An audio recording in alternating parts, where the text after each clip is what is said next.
ধর্মীয় শিক্ষা ইম্পর্টেন্ট কেন? কারণ ধর্মীয় শিক্ষা একটা মানুষের বেসিককে, ফাউন্ডেশনকে তৈরি করে দেয়। সাকিব, আপনি কি আমার সাথে একমত পোষণ করেন না দ্বিমত পোষণ করেন? না জি, অবশ্যই ধর্মীয় শিক্ষা তো আলাদা তাৎপর্য রয়েছেই, একটা ফাউন্ডেশনকে তৈরি করে দেয়।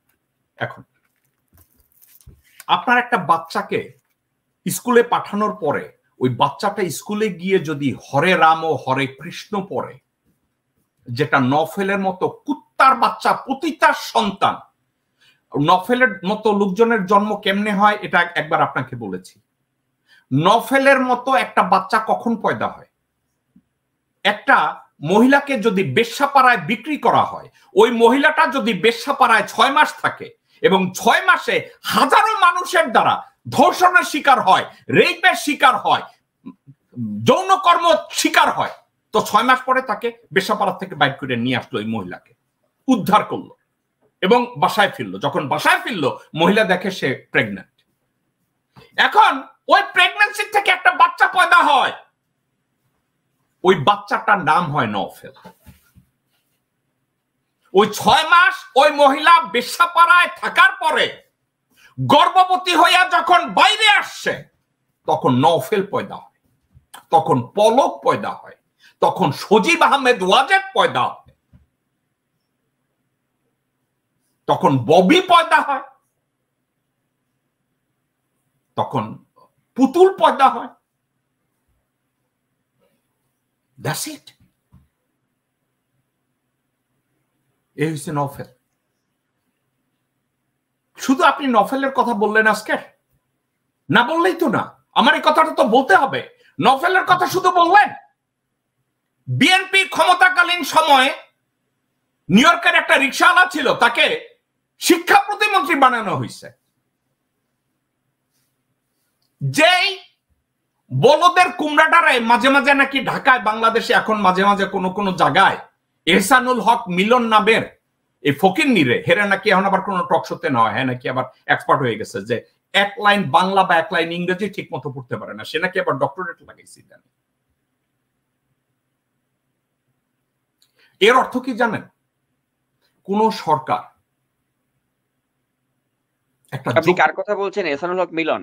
হ্যাঁ হ্যাঁ, চাঁদপুর থেকে মখা আলমগীরের লগে ইলেকশন করে জিতছিল এবং তাকে বানাইছিল এবং বিএনপির অফিসে হামলা করছে, তার নমিনেশন দেওয়া হয় না এই জন্য।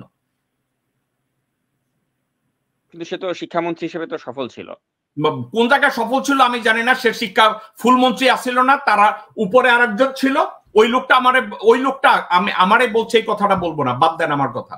ওই লোকটা বলা হয়েছে যে শিক্ষানীতি প্রণয়নের ক্ষেত্রে যেসব স্টেপ সে নিতে চাইছে তাকে কোনো কাজ করতে দেওয়া হয় না। সফল মন্ত্রী প্রতিমন্ত্রী হিসেবে যদি আপনি ব্যাখ্যা করতে যান, এই হেলিকপ্টারে করে যে নকল ধরছে, এটা যদি সফলতার মাপকাঠি হয় দেন সে সফল। কিন্তু শিক্ষা ডেভেলপ করার জন্য কোনো জায়গায় মিলন কিছু করে না।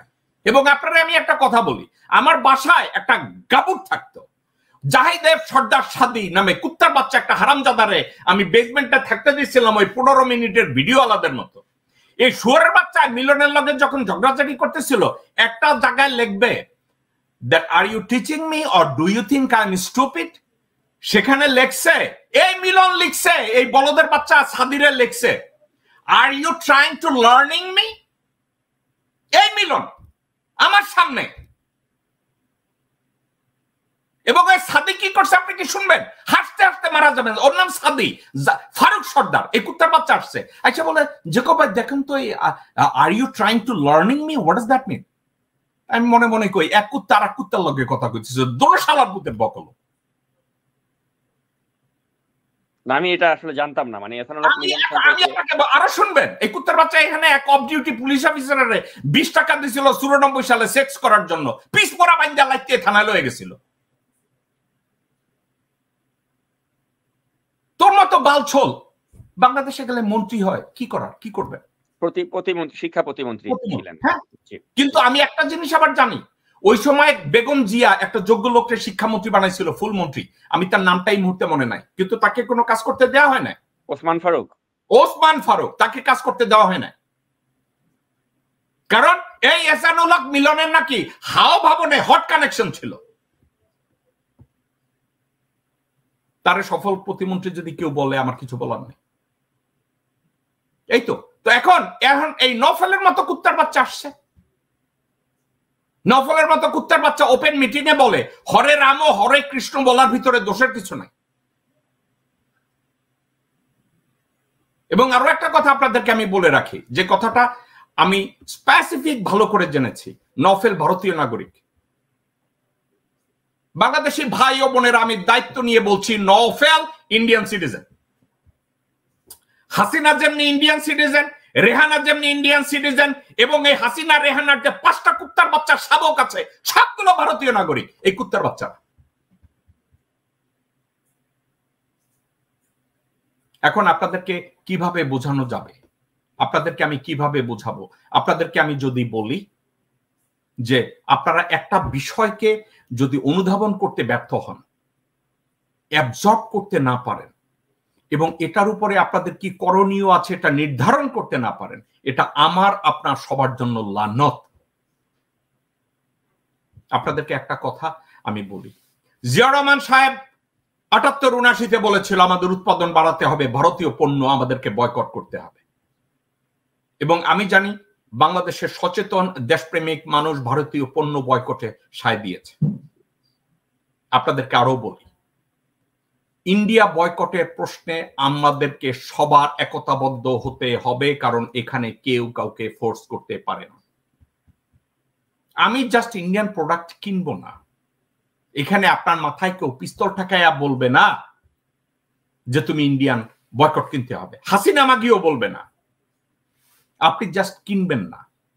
ভারত যে কোনো জিনিস কিনতে গেলে আগে দেখেন এখানে মেড ইন ইন্ডিয়া লেখা কিনা।